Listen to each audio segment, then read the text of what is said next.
जय हो बमीठा वाले की। विराज जाओ अमीर आदमी, फॉर्चूनर 4 से लिप जाए तो हमें बताइयो। चलो अगला। साधु जी सीताराम। सीताराम बहना। मेरा नाम ज्योति है, मैं बी डिजाइनिंग की छात्रा हूँ और साथ में NCT B designing fashion design. अच्छा फैशन डिजाइन जी भाई, अपनी अंग्रेजी उतनी तेज नहीं। और साथ में मैं एनसीसी कैडेट हूँ। वाह बहुत सुंदर, ताली। धन्यवाद गुरुजी।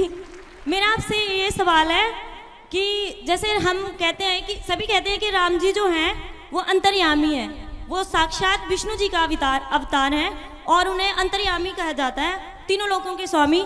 लेकिन जब उन्होंने युद्ध का घोड़ा छोड़ा था तब वो लवकुश ने पकड़ लिया था, तब वो सब जब हार गए थे तो स्वयं राम जी उनसे युद्ध करने गए थे।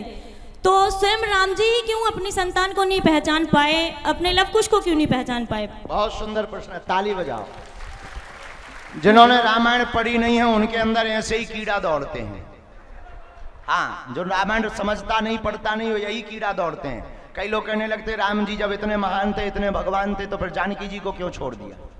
राम जी महान थे, राम जी भगवान थे, लेकिन राम जी का चरित्र पहले पढ़ो कि राम जी ने ये कहा कि मैं ब्रह्म हूं पर मैं इंसान हूं। तो भगवान होते हुए भगवान ने कभी अपनी भगवत्ता का प्रयोग पूरे राम कथा में नहीं किया। अच्छा राम जी भगवान है तो बताओ क्या समुद्र पार नहीं हो सकते? उड़ नहीं सकते? हनुमान जी जब उड़ सकते, उनके चेला उड़ सकते, तो गुरु जी नहीं उड़ सकते क्या? तो राम जी उड़े क्यों नहीं? उन्होंने इंसान बनकर के चरित्र बतलाया है कि हम मनुष्य हैं और मनुष्य के जीवन में अगर संघर्ष आ जाए तो उसे क्या करना चाहिए। जैसे नाटक करने वाला मंच पर आता है तो बाप रावण बन जाता है, बेटा राम। अब हैं तो वो बाप बेटे पर पहचानते भी हैं, लेकिन मंच पर वही दिखाएंगे कि हम राम हैं और ये रावण है, तो तीर ही मारेंगे। पर मंच का पर्दा गिरा सो भीतर दोनों एक, चाय रावण भी पीता है और राम जी भी फुरकते हैं। उसी प्रकार राम जी का यह मंचन है, राम जी की यह लीला है। ब्रह्म तो है पर मनुष्य बनकर भगवान ने भगवत्ता का प्रयोग नहीं किया, इंसान बनकर के इंसानों को बताया कि अगर ऐसी परिस्थिति आ जाए तो क्या करना चाहिए। इसीलिए भगवान ने अपने घोड़ा को ढूंढवाने के लिए लोगों का प्रयोग किया। बोलो सीताराम। आपको समझ आ गई? हाँ धन्यवाद बहना। तो सब लोग रहते थे उस समय में, अपने गांव में टीवी कम आई थी, तो पड़ोस के अंकल जी टीवी लाए। टीवी सब लोग टीवी देखने जाते थे, दूरदर्शन लगती थी, हम भी गए। छोटे बच्चे थे, देखने जाते थे।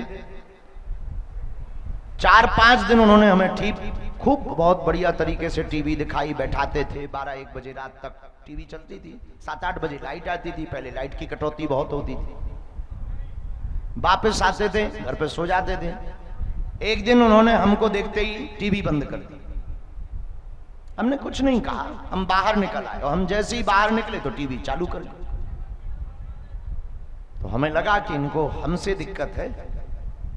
कोई जवाब नहीं दिया। हमने ये भी नहीं किया कहा कि तुम बड़े आदमी हो, लौट के नहीं आएंगे, देखते रहो, हम नहीं आएंगे, ऐसा कोई जवाब नहीं दिया। हम वापस आए। हमारे घर पर चूंकि अंधेरा रहता था, बहुत बिछड़े पिछड़ा जीवन था, बहुत उस वक्त हम लोग संघर्ष से गुजर रहे थे, भोजन की भी व्यवस्था ठीक नहीं थी, घर पे लाइट रहती नहीं थी, तो दीपक के उजाले में और डिब्बी, शायद आप लोगों ने देखा हो वो जमाना, डिब्बी का जमाना, मिट्टी के तेल की एक कांच में बोतल में बत्ती बना करके डिब्बी जलाती थी। रात को जब 11:30 बजे वापस आए तो माँ ने कहा कि क्या बात है, आज बेटा जल्दी आ गए? तो हमें घर पर हमारी माँ प्यार से धीरू कहते हैं। तो हमने कहा हाँ माँ, आज जो है ठीक कार्यक्रम नहीं आ रहा था, झूठ बोल दिया और वापस आ, पर रोना आ गया हमें।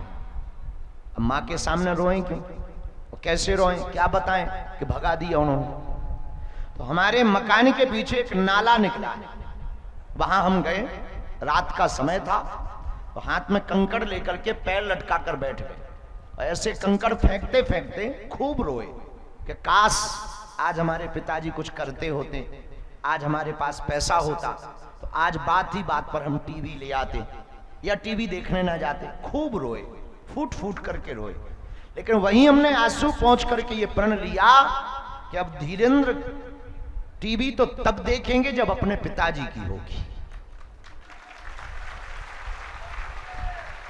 अवस्था हमारी 9 साल, आय के स्रोत 0, पिताजी कुछ करते नहीं। हम भी कर्म कांड करते थे, सत्यनारायण बांचना, किसी के घर पे पूजन करके जा करके पूजन कर देना, वापस आए खूब आंखें भरी हुई, आकर के सो गए। सुबह उठे और दूसरे दिन से लग गए। जो भी सत्यनारायण का पूजन मिलता था, जटाशंकर जाते थे, किसी के घर का गृह प्रवेश करवाते थे, कभी सत्यनारायण की कथा, कभी रामायण की कथा पढ़ने जाते थे। लोग 5 या 11 रुपया, सस्ता जमाना था, 5 या 11 रुपया हमें दक्षिणा में देते, लेकिन हम 5 रुपया में 3 रुपया गुल्लक में जमा करते, 11 में 5 रुपया जमा करते। और किसी बड़े आदमी के घर पर पूजन कराने जाते थे और किसी कमरे में टीवी लगी हो, उस कमरे में नहीं बैठते थे, क्योंकि प्रण था कि टीवी तो तभी देखेंगे जब अपनी होगी। उस जमाने में जब हम जटाशंकर जाते थे तो छतरपुर बस स्टैंड की ही बात है, इसी छतरपुर की। यहां से वॉल्वो बस का नया नया चलना शुरू हुआ। मिनी बस में, वॉल्वो बस में टीवी लगना प्रारंभ हुई थी, और उसमें टीवी बूफर लगते थे, उसमें फिर कैसेट लगती थी, और 3 घंटे तक जटाशंकर तक लोग देखकर जाते थे। लेकिन हमारा प्रण था, हम जटाशंकर जाते थे, बस छोड़ देते थे, बड़ी बस पर जाते थे, खड़े होकर जाते थे, लेकिन टीवी वाली बस पर नहीं जाते थे, क्योंकि हमारा प्रण था कि टीवी तो अपने बाप की ही देखेंगे। और 1.5 साल हमने जटाशंकर में सत्यनारायण बांची, पूजन करवाया, अनुष्ठान करवाए। हमने 3800 रुपए जोड़े और मैक्स कंपनी की ब्लैक एंड व्हाइट टीवी खरीदी हमने, उसको घर लाए। घर की हालियत ऐसी, जिसने भी देखा होगा, एक कमरा है, कच्चा कमरा था, झोपड़ी वाला। लाइट की डोरी चाचा के पड़ोस से खरीद ली, डोरी डाली, बाहर टीवी टेबल के ऊपर रखी, उसके ऊपर रिसीवर रखा, फ्री डिस्क जिसे कहते हैं, जिसमें उस वक्त 36 चैनल आते थे, हमें आज भी याद है। फ्री डिस्क का हमने रिसीवर रखा, टीवी लगाई।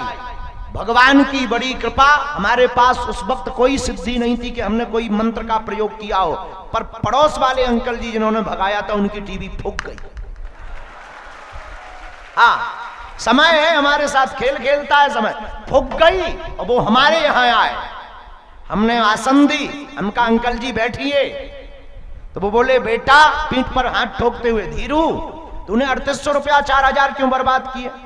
यहां से कुछ और बनवा लेता, मकान ठीक करवा लेता, अपनी तो टीवी थी। हमने धीरे से कहा, अंकल जी धन्यवाद। वो समझ नहीं पाए कि ये धन्यवाद क्यों दे रहे। 1 किलो लड्डू ले गए थे हम 80 रुपया में गंज से, कल्लन सेठ के यहां से। 1 लड्डू हमने उनको खिलाया। उन्होंने फिर कहा कि ये क्यों? हमने कहा धन्यवाद। वो समझ नहीं पाए कि ये धन्यवाद क्यों कह रहा है।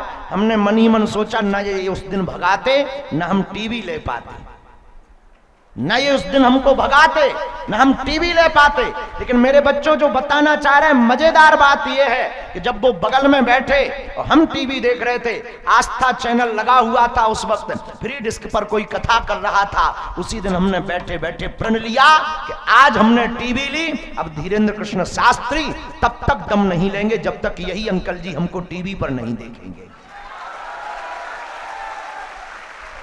और आप ताज्जुब करोगे, 2021 या 20 में, हमको ध्यान नहीं है, 2020 या 21 में, जब आस्था भजन चैनल पर छतरपुर के हमारे प्रिय चाचा जी, पज्जन चाचा, हमारी लाइव टीवी पर कथा करवाते हैं, तब हम घर 7 दिन बाद जब छतरपुर की कथा करके जाते हैं, उन अंकल जी को मिलते हैं। वो हमसे कहते हैं, बेटा, हमने तुम्हारी कथा टीवी पर देखी है।